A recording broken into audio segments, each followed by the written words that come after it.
आज हम पढ़ेंगे पंजाबी में जितने आए हुए प्रश्न 7 प्रश्न करवाऊंगी मैं, जो शैक्षिक नवाचार से आए हुए प्रश्न हैं। और आज मैं आपको पढ़ाऊंगी निष्ठा और पढ़ेंगे निपुण भारत अभियान जो भी था। निष्ठा है ना, निष्ठा 21 अगस्त 2019 को स्टार्ट हुआ था।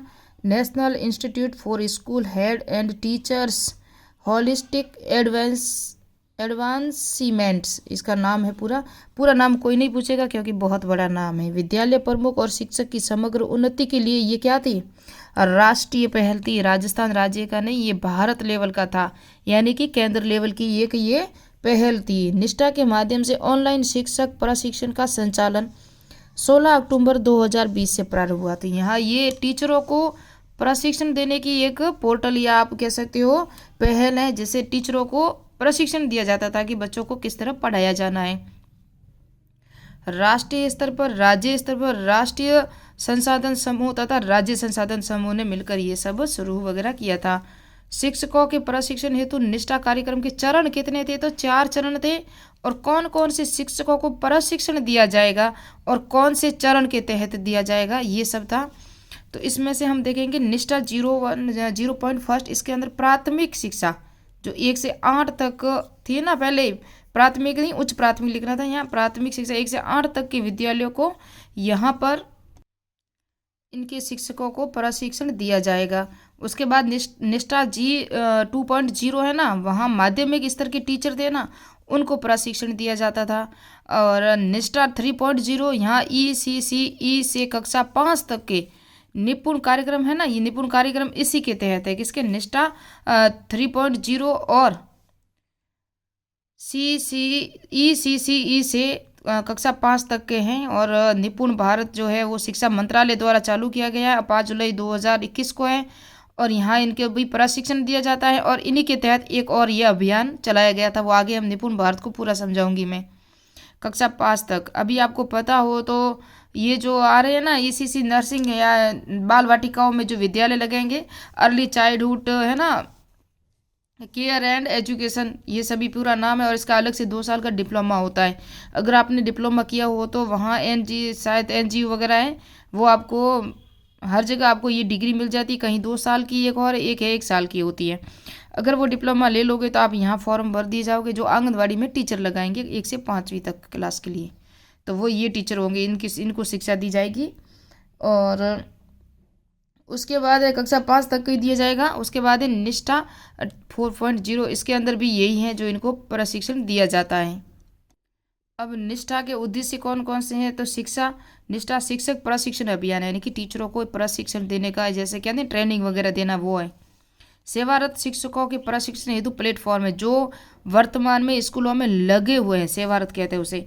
तो उन शिक्षकों को प्रशिक्षण देना, उनको ट्रेनिंग वगैरह देना कार्य किसका है, निष्ठा का है। यह शिक्षक क्षमता संवर्धन कार्यक्रम है, टीचर को आगे बढ़ाने या उनको समझाने की, उसको ट्रेनिंग के लिए ही है, न कि एजुकेशन यानी कि बच्चों के लिए ये नहीं है।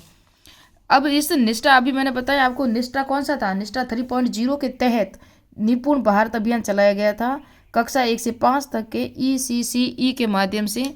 अभी मैंने पढ़ाया आपको निपुण भारत मिशन, जो पूरा नाम है इसका, national institute for proficiency of in reading with understanding and numeracy है ना।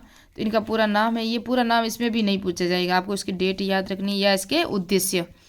तो NEP 2020 के तहत 3 से 8 वर्ष के बच्चों के लिए, कहीं आपको 9 भी मिलता है, लेकिन 100% 3 से 8 साल ही हैं। बुनियादी समझ और संख्यात्मक ज्ञात हेतु FLN कार्यक्रम चलाया गया, फाउंडेशन है ना, वो चलाया गया। ये जो निष्ठा 3.0 के तहत चलाया गया ना, इसके अंदर क्या होगा, फाउंडेशन जो एजुकेशन है ना, इसमें बाल वाटिका चलेगी। पहले नर्सरी LKG और LKG UKG और फर्स्ट क्लास, एक क्लास होती है ना, वो बाल वाटिका में होगी। पहले बच्चे को स्कूल में एडमिशन 5 साल के बाद दिया जाता था, और अब ये जो 5 साल तक है ना, 3 से लगा के 8 साल तक बच्चे को बाल वाटिका यानी कि आंगनवाड़ी में उनको पढ़ाया और शिक्षा दी जाएगी, जो नर्सरी के माध्यम से, बाल वाटिकाओं के माध्यम से सॉरी। और उनको क्या दिया जाएगा, पढ़ना लिखना और संख्यात्मक ज्ञान, यानी कि आपको पढ़ना लिखना काम यानी कि है ना काम, और चलना बैठना, बैठना ही होगा, बिना भाषा वगैरह के ऐसे कुछ शब्द होंगे, आना जाना, है ना, ये सब शब्द सिखाया जाएगा। यानी कि छोटा सा 3 से 5 वर्ष तक के बच्चों को बाल वाटिकाओं के अंदर। उसके बाद उनको संख्यात्मक ज्ञान भी दिया जाएगा कि 1 से 10 तक की गिनती है तो 7 कहाँ आते हैं, 5 कहाँ आते हैं। 1 से 10 तक उनको गिनती भी सिखाई दी जाएगी। सबसे बड़ा कौन है, सबसे छोटा कौन है, आम वगैरह या कुछ वस्तुएं वगैरह दिखा के उनको ये उनकी समझ विकसित होगी, बेसिक समझ, जिसमें बच्चे के स्वास्थ्य और पढ़ना लिखना और संख्यात्मक ज्ञान होगा। वेरी इंपॉर्टेंट है, 3 से 8 वर्ष है और ये निपुण भारत अभियान के तहत होता है और बाल वाटिकाओं के जरिए। उसके बाद उसको कक्षा 1, ये 2 तक ही चलेगा, 3 बच्चा 9 वर्ष का हो जाता है, यानी कि 8 वर्ष का। कहीं कहीं आप 9 है लेकिन यहाँ रियल में 8 ही है, 9 नहीं है, ये गलत है। और ये सीसी है ना, इसका पूरा नाम क्या है मैं बताऊँ आपको। दूसरा पार्ट है इसका एनपी 2022-20 है ना, उसके अंदर पार्ट है 4, आपको बताओ 4 भाग है उसके अंदर। ये दूसरा भाग है फाउंडेशन स्टेज उसे कहते हैं। प्रथम पार्ट में क्या है, CECC यानी कि early childhood care and education, इनका पूरा नाम है। ये मैंने हिंदी में लिखा क्योंकि इंग्लिश में यहाँ पूरा आ नहीं सकता था, इसलिए आप इंग्लिश में भी लिख सकते हो। और ये नाम है इनका पूरा, जो प्रथम पार्ट में है नई शिक्षा नीति के बीच में, ये दूसरा पार्ट है फाउंडेशन स्टेज, जो कितने साल का तक है, 3 से 8 साल तक। क्या कार्य है इसका, उद्देश्य क्या है, 3 से 8 वर्ष के बच्चों के लिए बुनियादी समझ, यानी कि छोटे छोटे नाम, अपने घर का नाम, बच्चों का नाम, स्कूल का नाम, ऐसा कुछ सीख सके। संख्यात्मक ज्ञान यानी कि 1 2 3 या छोटी सी जोड़ बाकी वगैरह हो तो वो कर सकता है, वो जो यानी कि बेसिक ज्ञान उसको होना चाहिए। सिखाने के लिए ये होता है बाल वाटिकाओं में फाउंडेशन एजुकेशन के जरिए।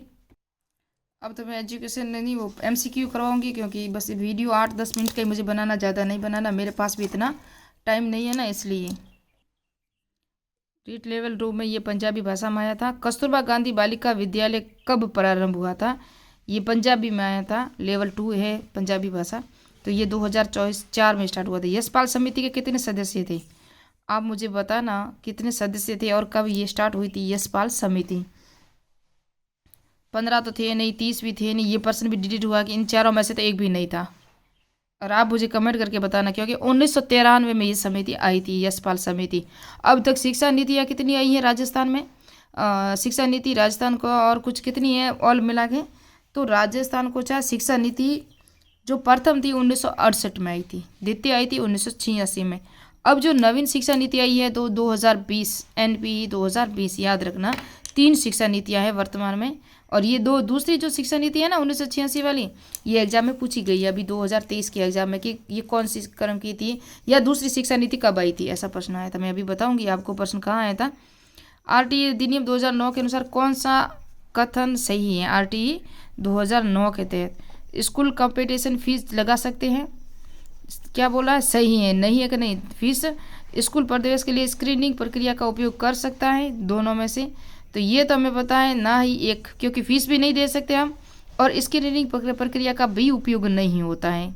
अभी मैंने आपको नेक्स्ट पार्ट में पढ़ाया था आपको RTI, और RTE जब पूरा पढ़ेंगे तो पूरा बता दूंगी मैं, लेकिन धारा याद रखना 13, कल मैंने धारा 13 बताई थी आपको, जहाँ आपको ये फीस, अगर कोई टीचर्स आपसे फीस लेता है तो उसका 10 गुना उसको जुर्माना देना होगा, 10 गुना उनसे वसूल दी जाएगी। और दूसरी बार अगर है ऐसा कुछ हुआ है तो 25,000, तीसरी बार हुआ तो 50,000 का जुर्माना लगेगा। और तीसरी बार नहीं, 2 बार तो ये हो गया, पहली बार तो उसको 10 गुना वसूल करनी होगी। फिर प्रथम बार में अगर ऐसा फिर भी हुआ है तो प्रथम बार में 25,000 उन पर जुर्माना लगेगा, दूसरी बार में 50,000 और लास्ट तीसरी बार में क्या होगा, उस विद्यालय का जो नामांकन है ना, मान्यता रद्द कर दी जाएगी। ये मैंने बताया था धारा 13 में। कौन सी धारा, अध्याय 3 RTE 9, RTE धारा जो RTE अधिनियम 2009, धारा कौन सी है 13, अध्याय कौन सा है तीसरा, वो याद रखना। उसके बाद है राजस्थान मदरसा बोर्ड कहाँ स्थित है, तो जयपुर में है।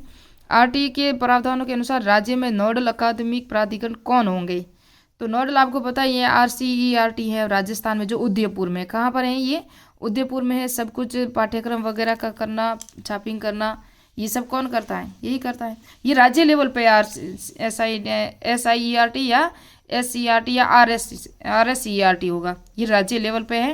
ये लिखा राज्य की नोडल अकादमिक प्राधिकरण कौन होंगे, जबकि नेशनल लेवल पे NCERT, क्या है, NCERT है। 2 प्रश्न और रहे। सामाजिक परिवर्तन के संदर्भ में शैक्षिक प्रबंध का महत्व क्या है, सामाजिक परिवर्तन में तो कार्य नैतिकता और सामाजिक नैतिक राजनीतिक मूल्य ये सभी, ये तो हम सब हर कोई कर सकता है। राजस्थान आरटी अधिनियम में कितनी धाराएं हैं? धाराएं कितनी है तो मैंने कई बार कल कल भी बताया था, 29 धाराएं है ना, 29 धाराएं। तो अध्याय कितने वो बताना मुझे। धाराएं 29 है। और वो जो मैंने बताया यशपाल समिति में 38 सदस्य थे। कितने सदस्य थे? 38 सदस्य थे।